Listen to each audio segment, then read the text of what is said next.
Welcome to Life in Trinidad with Lyndon Baptiste. I am a writer and content creator from Trinidad and Tobago.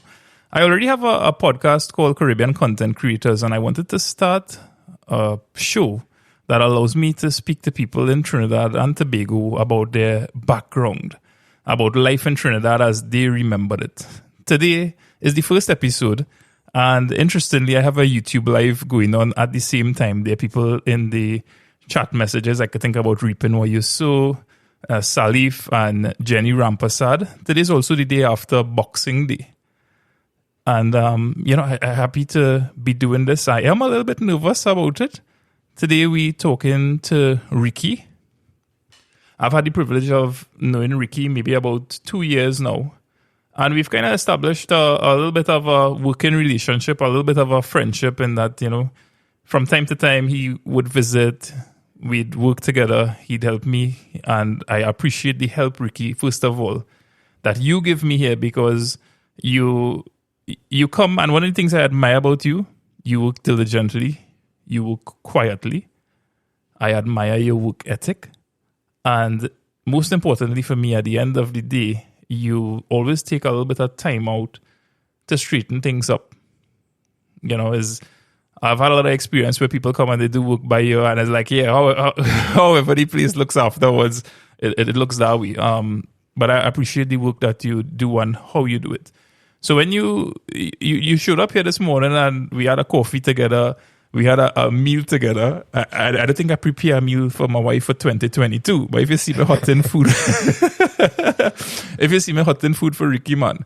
And so we had a meal, we had a coffee, and then I approached it with the idea that, Ricky, would you like to chat a little bit? I'm thinking about starting this podcast. And I want to talk to people about their history in Trinidad and Tobago and life as they know it. And you agreed to it, so I'm very thankful, and I'm very happy that you are the first guest. And this conversation, I guess, we're not rushing it. You on your own schedule. And we just going and talk about your background in Trinidad and Tobago. And when I asked you what you wanted to call this episode, you said that you want to call it Ricky the Hard Worker, right? And I value you as such, and I look forward to... So thank you. Thank you for agreeing to this. You're welcome. Yeah, man, and welcome to the show. And I'm excited that you are the first guest. So, Ricky, tell me a little bit about your childhood in terms of where you were born and some of your earliest memories. And we all working towards Ricky the Hard Worker and what life was like for you and where you are today in 2022, which we will get to eventually, right? But tell me a little bit about your childhood and your earliest memory and maybe the person you have in mind as the hardest worker that you knew growing up. My childhood started off born Hutton Road, St. Tanks. Mother, father. But before my father ran off and left us, my mother make me and a sister, which is a twin. And this mister in the community saw her and he take her in together with us. And he helped us along the way, send us to school and everything like that. So I give thanks. And my mother ended up marrying him and have 2 more children with it. Yeah. Too much children with him. Yeah. So at the point, so you say you have a twin sister, first of all. A twin sister. And what I was like growing up as a twin sister, is clear as they tell you all that to people that you all are twins, or is... Right, clear. Yeah. I usually hear people say, but I never had the opportunity to ask a twin that there's some kind of special connection with them and knowing certain things. What was that experience like in terms of having a twin sister? A twin, like if something wrong, the either party has had a connection. It's a real thing. It's a real thing with that. Yeah. So your mom pregnant with you all, somewhere along the lines, your biological dad, he moves on. Yeah, he left us and what was, so you're adopted, can I use that word? You're adopted? Why you would describe it as in terms of, because you have a stepdad and he's taking care of you all. Yeah, like his own. And tell me a little bit about St. Anne's in, well, you say you're born in what, 1974? Yeah, 1974. Okay, so by 1980, or let me say 1982, which is the year I'm born, you're like about 8 years old in St. Anne's. And tell me a little bit about St. Anne's in 1974, because the only thing I know is St. Anne's Hospital. Yeah. I know my parents lived in St. Anne's for a short time. But I'm curious as to what St. Anne's was like and your early memories there. Was real peaceful, kind, community love amongst each other. Describe peaceful for me in St. Anne's. Okay, because if I think about Cora and peaceful, right, I'm thinking about the mountains, the rivers flowing by. What would make you describe it as peaceful for you in your early childhood memories? Like landmarks you could identify and you could say, hey, I live in a peaceful place. For instance, I've been to St. Anne's once or twice, and you look out and you see mountains maybe. So what made it peaceful for you? A river nearby? What was it? The gated community in front, gated community in the back. I used to take over Chancellor Hill. So we used to be in the center. So we always used to have that love with back and front. Yeah, okay. You're growing up, Christmas time you're passing along, you're getting a little hustle to paint, to clean yard. It was just a love. All right, and let's go straight into this working aspect. What is, Ricky the hard worker? What do you remember as your first job? First job was with my stepfather. Going painting. Yeah. So as early as that, because I mean, the first when we first met, you and me, it was talking along the lines of any painting jobs that I have coming up, and you've actually done painting by me here. Yeah. So you all would move around the community, or particularly at Christmas time, looking for painting jobs. Yeah, painting jobs. Me, my cousin, other brothers, other friends. And how old you were? All 12, 13. And we walking around Cascade. Up Chancellor, yeah, and it had peace and love. People were willing to give you all work. Was it difficult to find work? And I know how much what you're doing. You're painting the outside of someone's house, and how much you would get paid for that. No, well, them time they bless you with something, they still get you a gift, and we were so thankful. Okay, so can you recall how much it was back then in 1980? You're walking around for Christmas and you're going and paint someone's house. How much money, not necessarily you, because you're working for your stepdad, right? Yeah. How much money you might have at the end of the day and just say, well, I'll make $5 here. Yeah, at $25. And that was plenty in them times. I could have do plenty, yeah. So what you would do with your $20, for example? No, well, you're young, you go see something that you like, you buy it. Most of the time, go be snacks. Yeah, that kind of way. Okay. I'm thinking, you touch on something there that reminds me a little bit of my childhood and my brother's role in this. I was born in 1982, and I could think about being 8 or 9 years old. So let's say somewhere around 1990. And we would want to go to the mall. And is my brother engineering all this, Baptiste? He would take the lawnmower that dad had, and he would say, hey, let's go walking through the different avenues. We grew up in Trinidad. Let's go walking through the different avenues and see if we could get a little hustle here and there. And I could think about particular Saturdays where you would have like about 6 or 7 boys pushing a lawnmower, the rake, the hoe balancing on the front of the lawnmower as you're pushing it through, and you're going from house to house. Hey, neighbor. And there was this kind of enterprising spirit among young boys, and you had this desire to work. I was kind of on the tail end of it, maybe a little bit lazy. I remember one day we went by this lady and we wanted to clean some windows or something, right? Yeah, no, we were saying we come to cut the lawn. She's like, well, I have some windows to clean and I have some garden beds in the background to weed out. And we do all this work. And then I'm the youngest in the group, right? And she turns to me at the end of this and she says, young fella, how much you think I should give these fellas for for all this work that they do? And in my brother, they still bring up that story. Because in my little mind, it was like, yeah, well, I feel like $7. And my brothers always talk about this cash pan that this climp pan that the lady brings out with 25 cents. And he's like, but she didn't have money to even pay us $20 if she wanted. So you mentioned something. This is all leading towards this point. You mentioned something along the lines of, is a peace and a love, you're going, you're painting houses, people willing to give you work in communities like Cascade you mentioned, and you leave and they pay you and they probably give you a gift.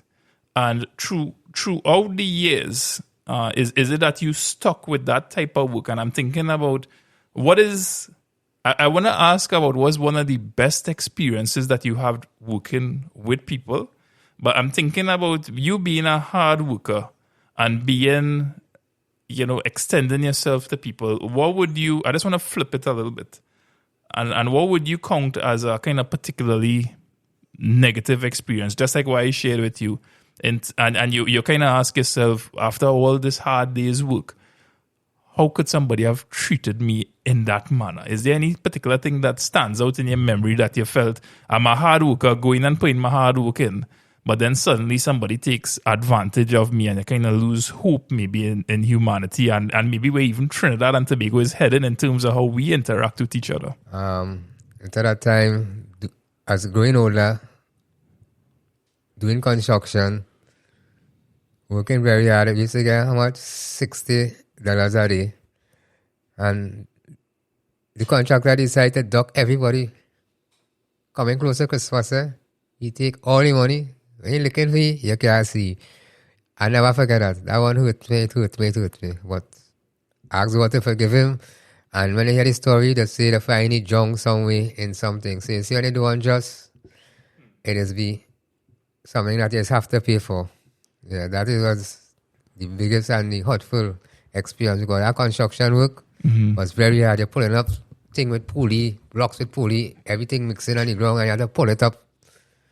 And they come and get dug that fortnight. And then the company tell you, them are not to do that, them give you the money. So you have to wait till that next fortnight with a different contractor to get some money. And this is making $60 a day. Yeah. And you work hard for 14 days and then you get ducked this piece of approaching Christmas time. Yeah. That was just a terrible Christmas. Mason, other laborers, everybody. It was real hard. Wait, I mean, it kind of happens all over the world, but you think about this human, it's just human nature. We were talking about this a little bit earlier.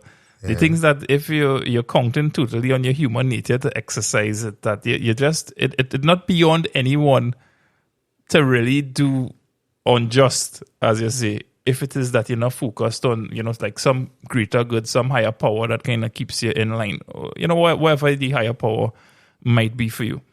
Okay, so you're working and you're sticking to jobs in terms of hard work. I'm using this word because it's one that we tend to use in Trinidad, right? Yeah, as you might ask a man, hey, why is you? Well, I just do painting, I mean, clean here and there. I'll hustle. What does that word hustler? Does that bring up kind of any? Do you describe yourself as a hustler? Nah, I describe myself self-employed. And what does when a man say he hustling? I find hustling to me, because when you say hustling could be drugs, it could be wrong things, it could be that kind of. So I just like that to call myself that. It'd be like you're calling something on yourself. No? In terms of how we understand the word hustler. Yeah. Yeah. I need to stop saying I'm a hustler. Yeah.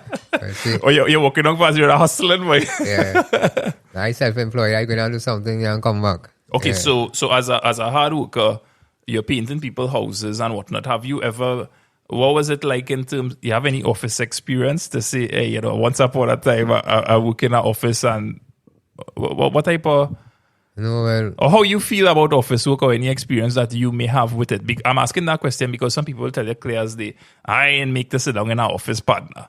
I like to be outside. I like to be, physical. No, I never had that experience. I go like ERP. I always on the outside. Right. Never ever. Yeah. Since 1974 onward, never work an office job. Landscaping with companies, all right? Because in St. Anne had some fellas who used to take up all the youths and them and kayaks, landscaping. Okay. Fortnight we get paid. So we know about them kind of thing, planting lawn, more outside things. Everything used to be more on the outside. Yeah. And what was I think about what you're saying there and the importance of things like that. But on one hand, the type of lifestyle you live working, I'm talking here particularly about work. Because when I think back to the past or you hear stories about the past, people would say, I had to work. I had to work even if I was 12, 13, 14 years old to support the family, to be the extra source of income to help dad get through this job a little bit faster. Do you have, or can you think about any colleagues or people growing up in your community and they focused solely on the schoolwork, or do you have any kind of personal regrets for yourself in terms of, well, you know what, boy, I kind of wish that today in 2022, I wish my path had gone a little bit different, that I was into office work. How you feel about maybe some of the decisions that, whether it's the parents made it for you or you yourself made, and how it positioned you to be a hard worker, but somebody who is maybe on a day-to-day kind of grind? You see a different part for yourself with school? And I'm formulating the question correctly, so I hope you're kind of picking out what I'm getting at. My experience with that is when my mother did pass away, I was in Form 3, 15 years, and she came and passed away, and she was the main source to support us all now. And from that, it was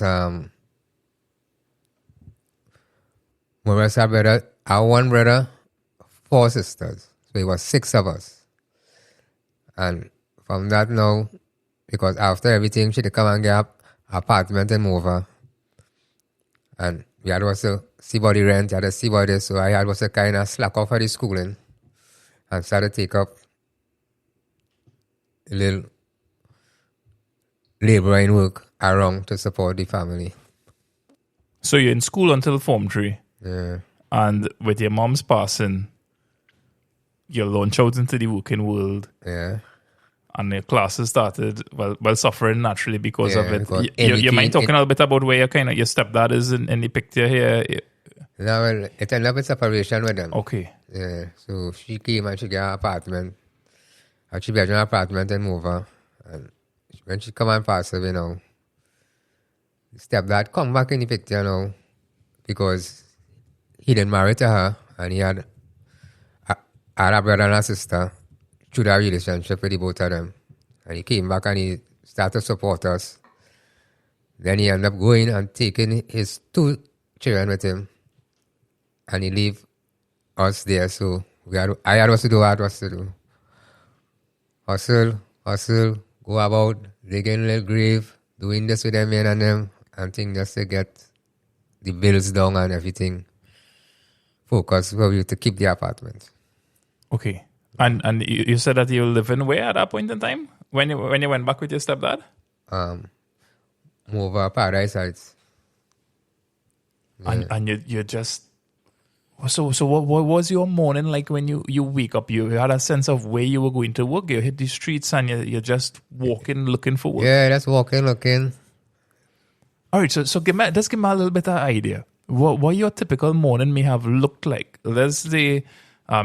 So you drop out of Form 3 and maybe 6 months down the road, Ricky wakes up on a morning. Give me a little sense of what, because you're looking at probably like 1986 you're talking about here, somewhere around there. Yeah. You wake up, you're watching nothing to eat, you watch your other brother, your sister. You got to consider yourself the man in the home. Because you remember your sisters now, you ain't want them to go there and be asking Tom, Dick, and Harry for something to be advantage. So you got to come now as a man now, take up that slack and fight. That was hard times. And we survived it. But none of us didn't pass away. We still had the apartments, everything was good at the end of it. But it take plenty, yeah? Take plenty. I go older, URP started coming in the picture. Every URP, I gave him a little thing because I used to be good with the elders in the community. Then they didn't know the situation. always cleaning all the yard. All them time is $60 and $65, $50 you're working for. Yeah. And every month the rent running up. Right. Yeah. You could recall what rent may have been around then? We used to pay $300 a month. Yeah, you know when you miss about 3-4 payments, that adding up on you quick. And of course, you have things like your grocery bills, Yeah. coming in expenses. You're out there working, your sister cooking, you cooking. What's the living arrangements Nah, like? well, the big one, she used to do the cooking. Yeah, she used to do the cooking. Yeah, and any little thing come around, county, anybody have any little hustle, like housing, anything, I used to find myself and tell them my situation. So I used to get you now. It is very easy for maybe people in very different circumstances to look at whether it's CPEP, whether it's URP, and think that despite the beautification of the place, that these sort of arrangements or programs, they aren't necessary as a waste of government money. But I'm thinking about the story that you're sharing here now and the importance of these programs for the living situations that you had.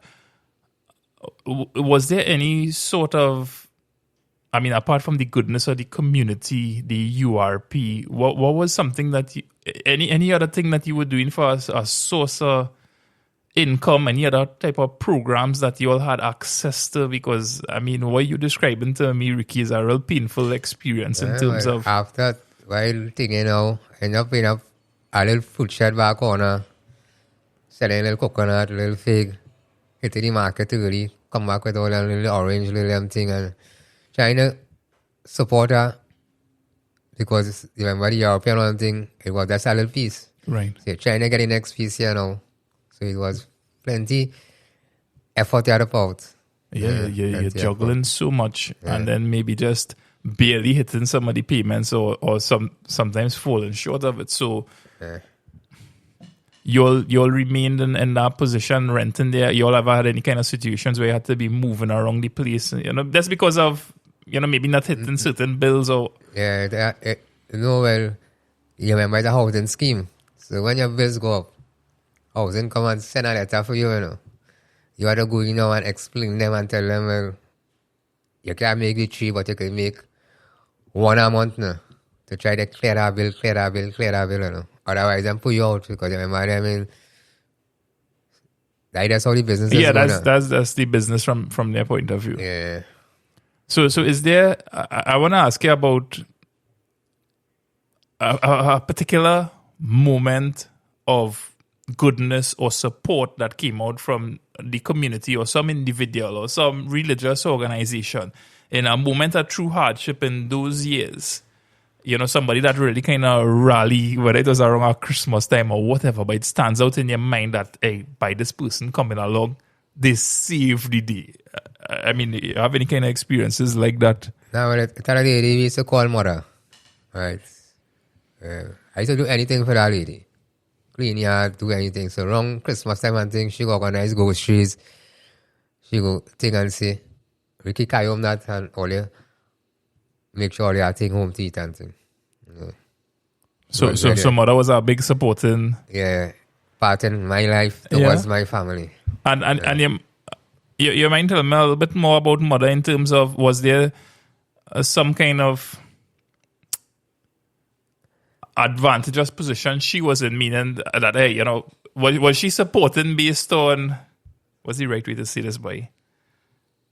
Somebody that had access to so much more, or was it somebody from, you know, similar circumstances? In other words, what does the people that we could think about like mother, right? Right. Is it that these people are there to support us because they're richer than us, or they just have a certain kind of compassion in your heart for people? She had a little parlor thing, but she always had love for the youths and them. Because 1 or 2 of them youths, now she had a little parlor, she go put them inside the parlor to have a little dollar in the pocket. Right. And that kind of things. And then she go, because how she used to deal with the government and thing, she go write down in whoever the girl the European thing, and long she write down and she send up that paper, your name coming down. So that the kind of support she support the community with. And you lived there in the area until when?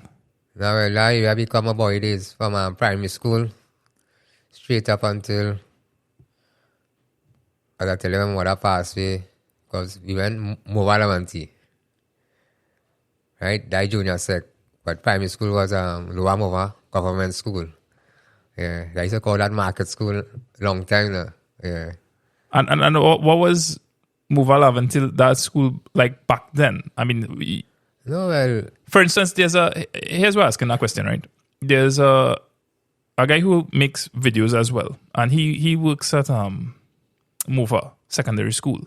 Stefan, he does like Trini alphabet and whatnot, and he always in his interviews and even a discussion that we had recently on the Caribbean Content Creators podcast, one of the things that he mentioned is that it is people has a certain kind of perception of it, but the love that I feel there and is visible even in the work that he's doing. So he's like, there's this kind of general perception that exists in the wider community. But me being here, and he isn't from that area, he's, like from deep south side. And him working there would tell you that, hey, is love. And he would say this is the best school. So when you, is there any kind of misconceptions about the school that you went to, the community that you lived in, that you would like to there's a kind of opportunity to clear up and say, hey, the school that I went to or the community that I lived in, you all may think X, Y, and Z about it, but this is the truth. Yeah, because we school days now, it was only love. You go in here, you go in the community was real loving, right? You just saw love. The elders, you're walking on the road, they'll see any little struggle and thing, they separate it, they let you go your way. It used to be that kind of way. Because I remember a long time now, the elderlies, anytime they see you doing something wrong, they used to correct you because they had that love. But now, we don't know how now is, right? Yeah. But in them times, it's love. Okay. Plus, we coming across, we playing cricket in the grounds there because them time, Paradise has will come across, they play cricket, and we'll come down, play cricket. It was always I love football, everything was I love. It wasn't that pulling and tugging and all that thing we see now. So to me, it's love. So you think even the style of football was different in terms of how they would play it? Yeah, that football was real nice. This football we see, yeah, it's good, but I find in we days was a better brand, was a better everything and more seriousness and everything. You into football? Yeah, I play football for the school and everything. Yeah, I really like football. What position do you used to play in? Midfield. Center midfield, yeah. Spreading the ball on the both wings. Helping the defense. Always energetic. Yeah. World Cup finished recently. Who you backed with? I was watching, I really wanted Argentina to win for Messi was to hold that World Cup because he reached so much at times and never get a cup to hold. So that was my desire, and it come to pass. Right, that he hold that World Cup before he resigned. Yeah, because that's the greatest cup a man could hold, No matter how the champion lead and this cup and that cup. You see your country, you represent that, and really bring that victory home. There'll be an extra peace, an extra love in your heart. Yeah, thinking back to when, that's so true what you're saying, because I thinking back to when Trinidad qualified for the World Cup some years ago. And I was telling someone recently that there was a particular spirit that you was feeling in the country when you're walking around and you're passing person. I mean, we still live in one of the things I love about Trinidad is the ability to walk past people and you're still like, hey, what you're saying, cool. It's love that you still engage people visually and nod, a wave or whatever the case might be. But when we qualified for the World Cup, boy, is something that's just etched in my memory, and it lasted for weeks or maybe months that you're walking past, and hey, yeah, boy, that's a vibe that maybe really truly feel what that love is that they talk about that you hear old people, seniors talk about. So let's kind of fast forward to 2022. You expressed what life was like for you after your mom passed away.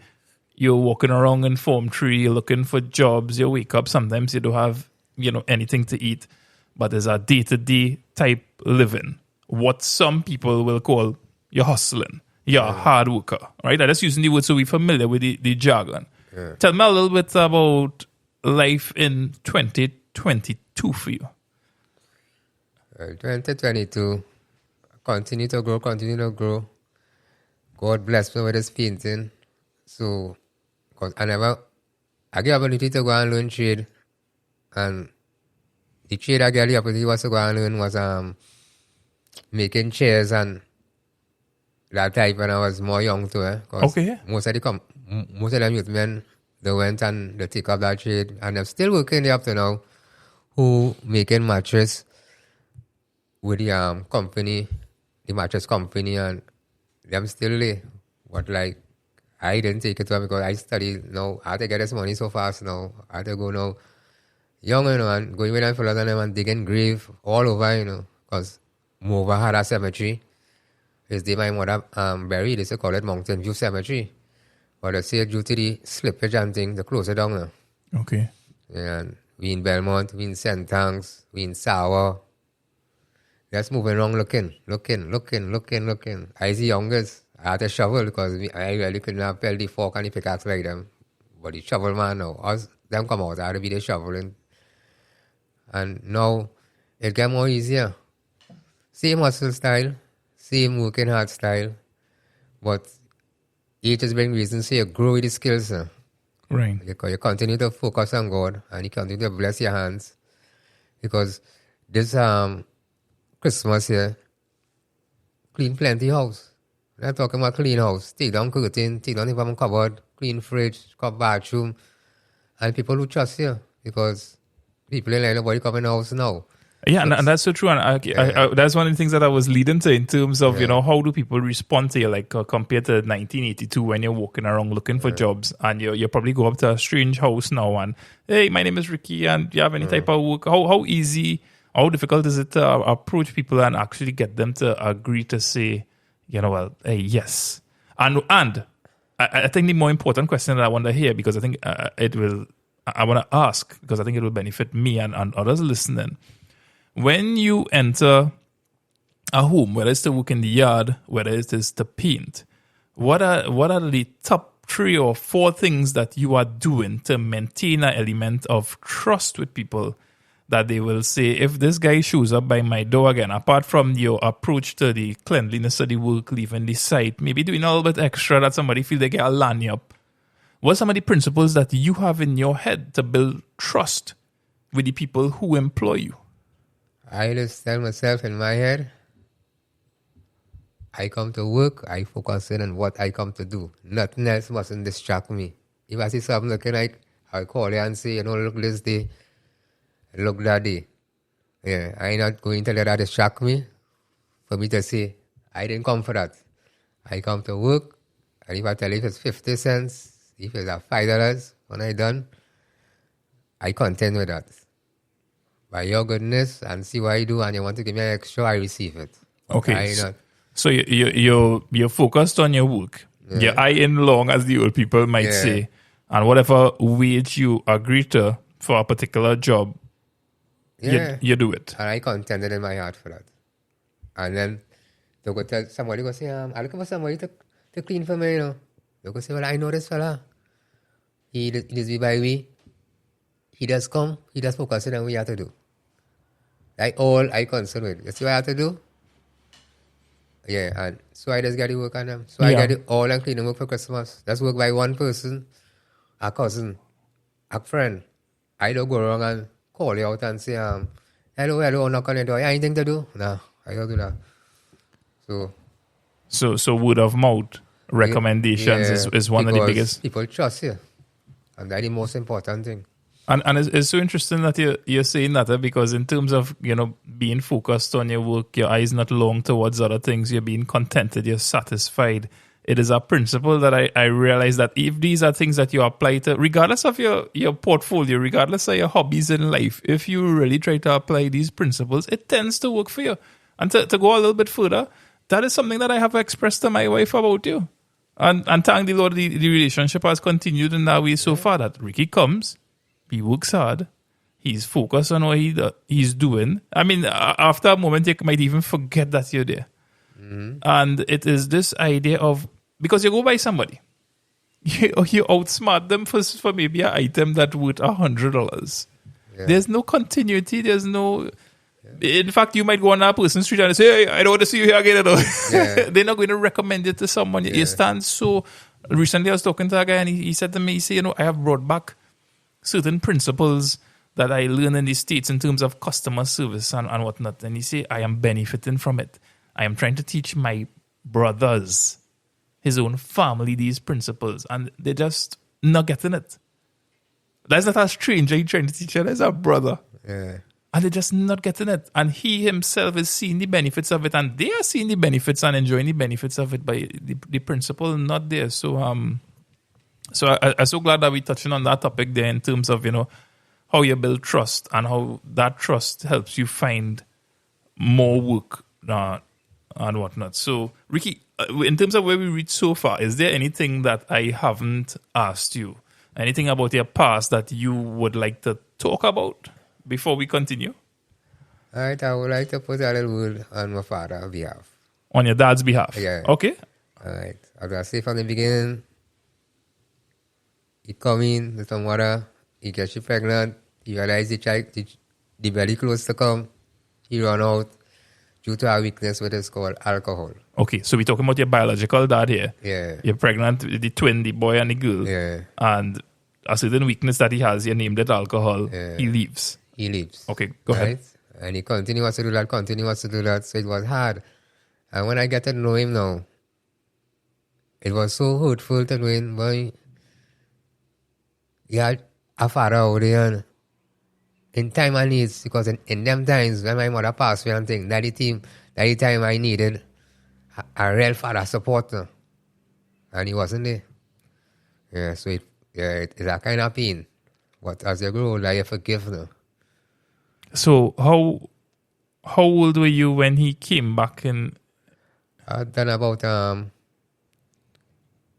35, 37 years already.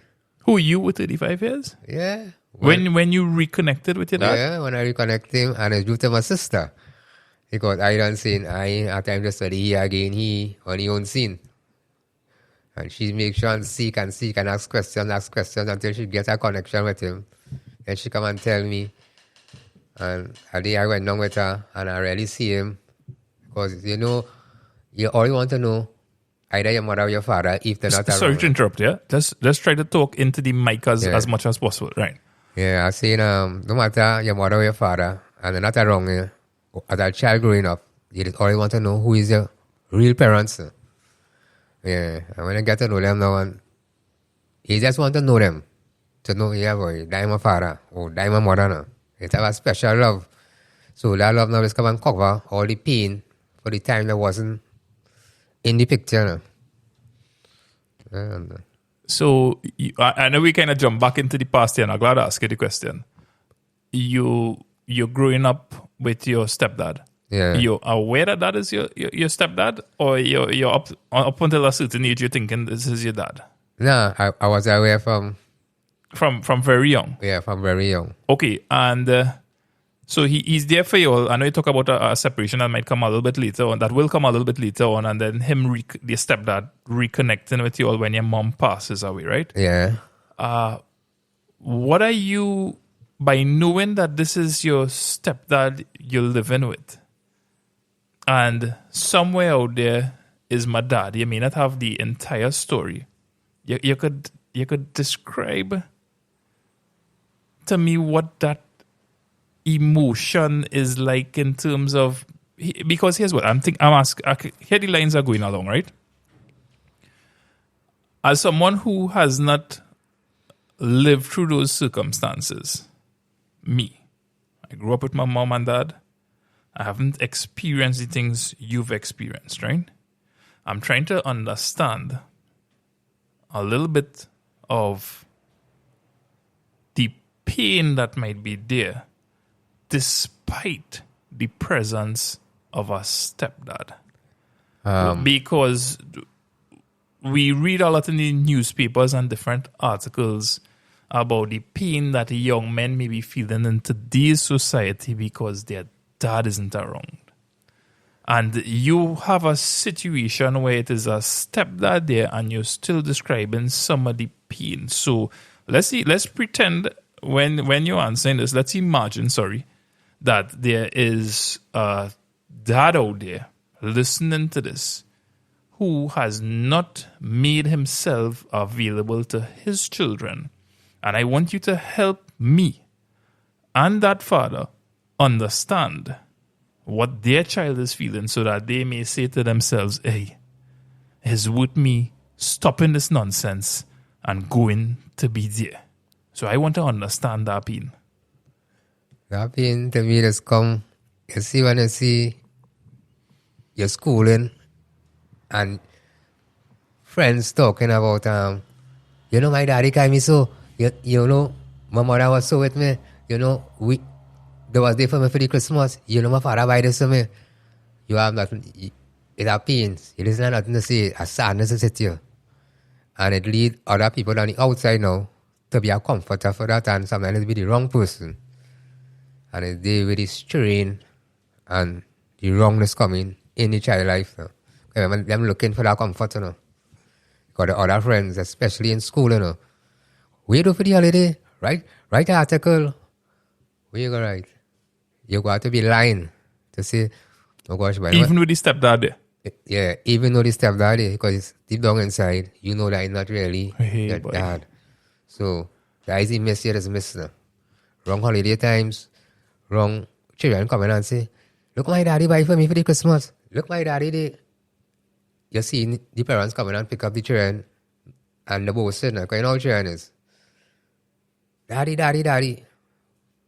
Where you will say, stepdaddy. Daddy for my brother and sister say, daddy. Right. Yeah, but stepfather was such a love that he kind of covered up pain with the love that he showed us all. As he come from work, everybody, as he sit down, who laughing to take off the side of boots, who laughing to take off that, because they know he coming, he coming with snacks, he coming with this, he coming with love. So, but daddy time you just miss when other children talking about the father and the mother, and you just step in a corner, so it'll be an inside pain. And then you look for that comfort, and so then you bounce on the wrong company to get that comfort, and it's shady children and them, both male, both female. And that was causing this sort of wildness today. It's so interesting that you say that, because that's something that I missed in the past in terms of, being able to identify and say, hey, here's what, boy, there's the wrong person could come along and start to groom you and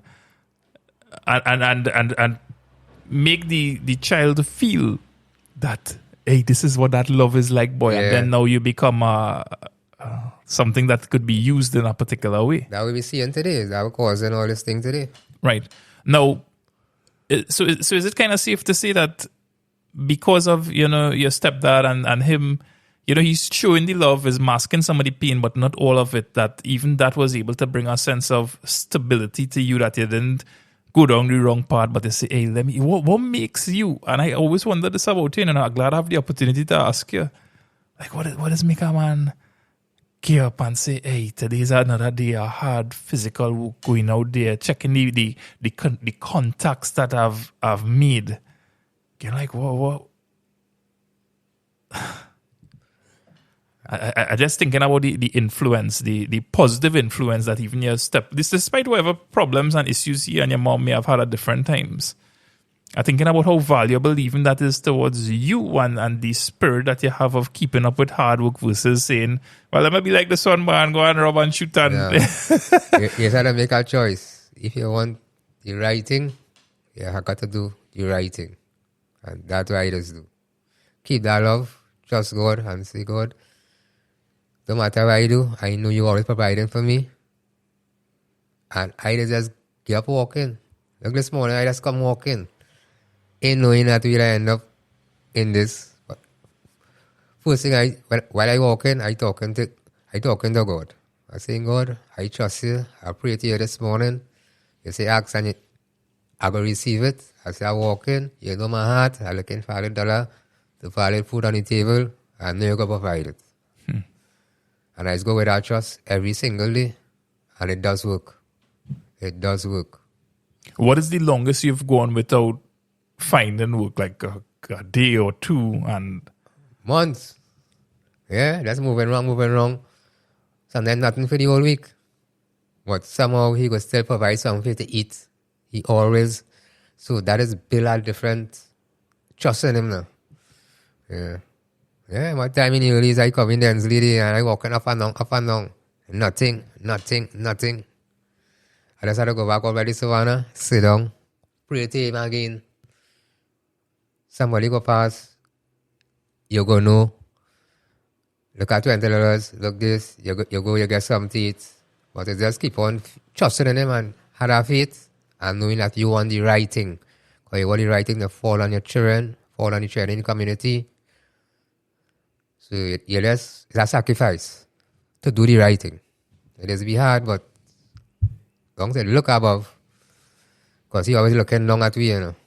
And he doesn't give you, he always give us our heart desire. So that has been my faith, and that I just shot with every single day.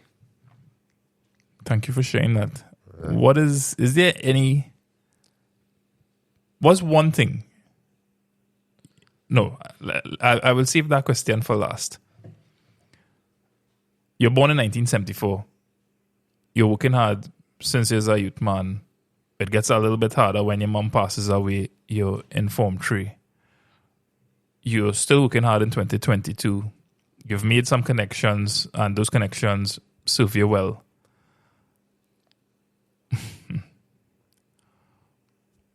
How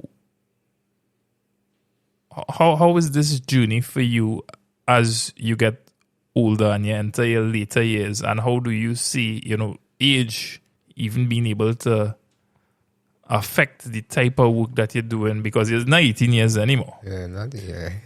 And what was your plan beyond that I could only work so hard for so long, I could only accomplish things that you have knee pains coming in a couple of years, 10 years, 12 years, whatever the case might be. So are there any type of fears that you have in terms of the type of occupation that you're doing, a hard worker, physical worker, working construction site, and what age may be doing, and then your future beyond? Because I don't know what type of things you may have in place in terms of retirement, pension. So I'm trying to build a sense of someone like you who's working hard, and what the future might hold for you, and what those fears you anything like that along those lines?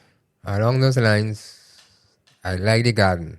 So I want a piece of land, plant them up, long-term crops, short-term crops, get blessings, put a house on it.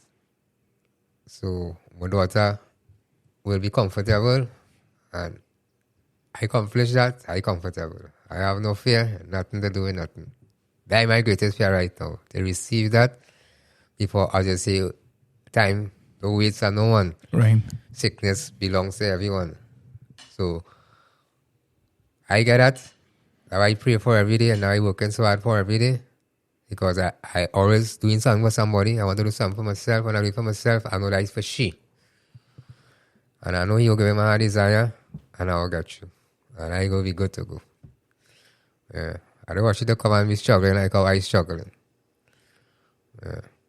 Must leave something solid for her. Well, you've answered the question that I wanted to ask there in the same breath, which is, what's one thing that you would like to accomplish? Yeah. And, like you, I have a daughter, and you think about the different things that you could put in place and how realistic it might be. And then you keep working hard towards it. And